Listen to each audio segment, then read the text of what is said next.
Assalamualaikum warahmatullahi wabarakatuh.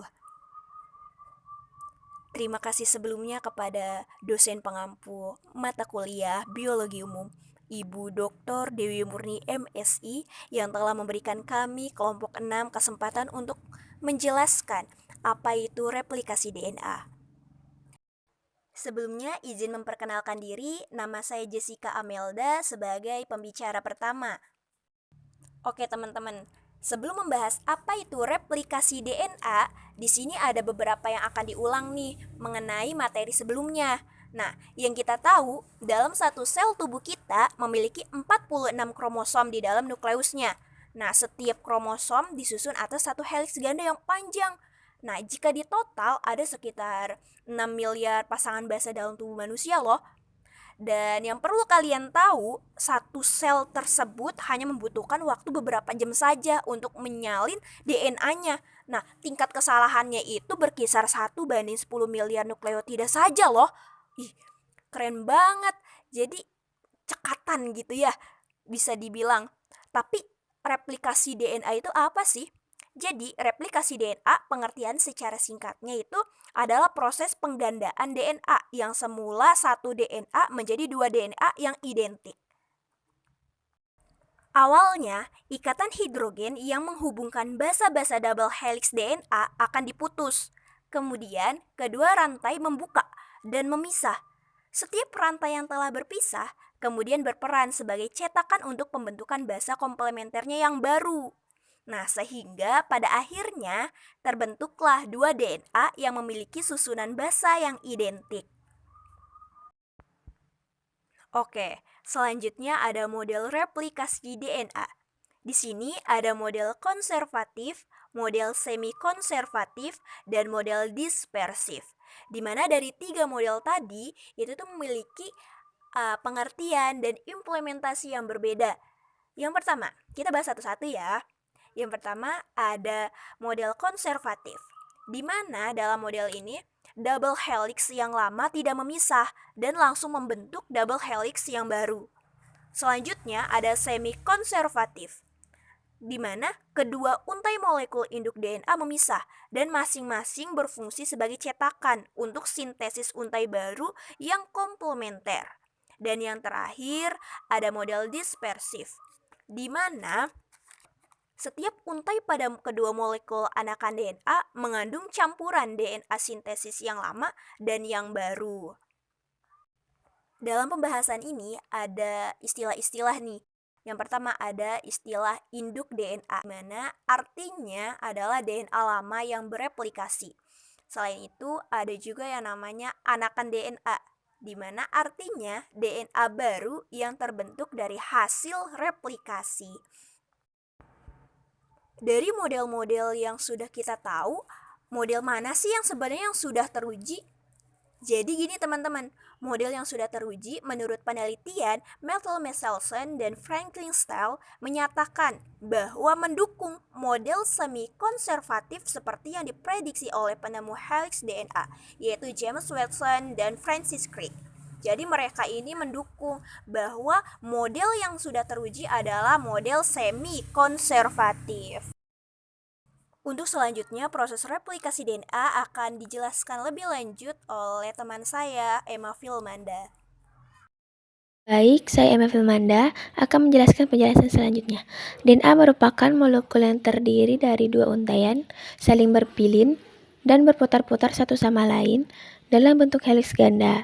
Tiap helainya terbuat dari 4 basa kimia yang berurutan dan diwakili oleh huruf A, C, G, dan T. Kedua untaian tersebut saling melengkapi satu sama lain, artinya dimanapun ada T dalam satu untaian pasti ada huruf A pada untaian yang berlawanan. Dan dimanapun ada C, pasti ada G di untaian lainnya. Setiap helai DNA memiliki 5 ujung aksen dan 3 aksen yang merupakan nama lain dari untaian atas. Tiap helainya menuju ke arah saling berlawanan, sehingga lawan dari untaian atas yaitu ujung 3 aksen dan 5 aksen yang merupakan nama lain dari untaian bawah, itulah yang dapat menentukannya. Bagaimana setiap untaian DNA dapat direplikasikan? Langkah pertama dalam replikasi DNA yaitu memisahkan dua untaian. Proses itu dinamakan unzip atau nama lain membuka resleting yang dilakukan oleh enzim helikase. Hasilnya dapat berupa bentuk di bagian dalam yang dinamakan dengan garpu replikasi. Helai berpisah masing-masing menyediakan template untuk membuat untaian DNA baru. Setelah tiap helainya berpisah, tiba-tiba datanglah enzim primase mengikat untaian DNA bagian atas untuk memulai prosesnya dengan cara menarik nukleotida RNA dari luar ke dalam untuk dicocok-cocokkan seperti puzzle. Enzim ini sebagian kecil membuat helaian RNA untuk mengikat sebagian untaian DNA bagian atas yang disebut primer. Bagian pembentukan tersebut merupakan pusat awal dalam pembentukan untaian DNA baru. Kemudian tiba-tiba datanglah enzim DNA polimerase untuk mengikat primer yang akan membuat untaian DNA baru. Enzim DNA polimerase hanya bisa menambahkan nukleotida DNA ke satu arah dari ujung 5 aksen ke ujung 3 aksen untaian DNA baru. Ini disebut leading strand atau untaian paling maju yang dibuat secara terus-menerus. Saya Adela Dewanti Putri. Baik, saya akan melanjutkan penjelasan dari teman saya. Enzim DNA polimerase berfungsi menambahkan nukleotida satu persatu searah 5 aksen sampai ke arah 3 aksen, sedangkan pada bagian daerah lain di untaian bawah terdapat lagging standar atau untaian yang tertinggal, sehingga tidak dapat membuat secara terus-menerus seperti untaian di bagian atas, karena tiap untaian berjalan ke arah yang berlawanan. Untaian di bawah ini hanya dianggap enzim DNA polimerase sebagai pembuat untaian DNA dalam serangkaian kecil saja yang disebut fragmen Okazaki.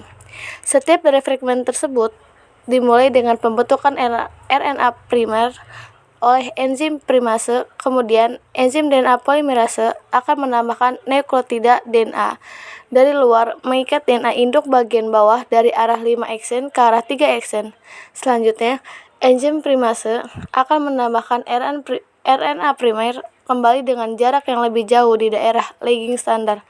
Kemudian, rahmat Okazaki dibuat oleh enzim DNA polimerase dan kemudian prosesnya diulangi lagi seperti tadi. Setelah DNA baru terbuat, enzim exonuklease akan menghilangkan semua RNA primer di kedua DNA yang terbuat. Setelah itu, dilanjutkan lagi oleh enzim DNA polimerase untuk mengisi celah kosong yang tertinggal. Terakhir, enzim DNA ligase menyegel tiap-tiap rak meden yang terbuat di kedua DNA yang membentuk heliks ganda secara terus-menerus replikasi. DNA digambarkan sebagai semi-konservatif karena setiap molekul DNA terdiri dari satu untaian lama yang dilestarikan dengan satu untaian baru.